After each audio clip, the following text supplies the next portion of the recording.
আমি আসি, তুমি বসে থাকবো না। দিন খোকা দেখো দেখো আমার ছেলেটা অনেকদিন তো শরীর খারাপ, খোকা একটু দেখো দিন, ভালো করে দেখো। আহারে খোকা আমার অনেকদিন তো পড়ে রয়েছে। হাত নাড়াও।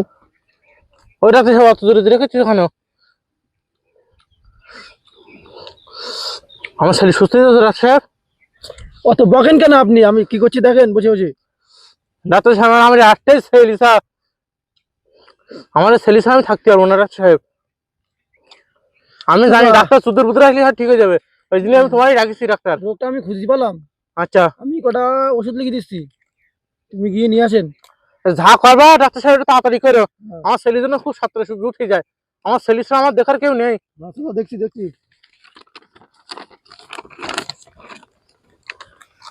প্যারাসিটামল। ডাক্তার সাহেব কি লিখছো ডাক্তার সাহেব? চাচা আমার লেখা তুমি যদি বুঝবা তো ডাক্তার তুমি হবা, আমি কেন?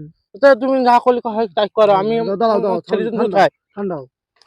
প্যারাসিটামল, কাশির ওষুধ, লিভার জন্ডিস, এগুলো গিয়ে নিয়ে আসেন চাচা।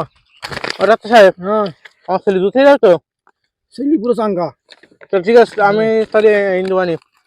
আচ্ছা ডাক্তার সাহেব বলেন বলেন। বলছি কি আমার ছেলের সাথে একটু কথা বলা যাবে?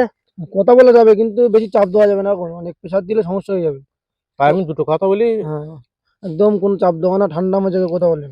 আচ্ছা ঠিক আছে তাহলে আমি তোমার এই চেম্বারে গিয়ে টাকাটা দিয়ে আসতেছি। ঠিক আছে আমি তাহলে আসি। হ্যাঁ হ্যাঁ ঠিক আছে।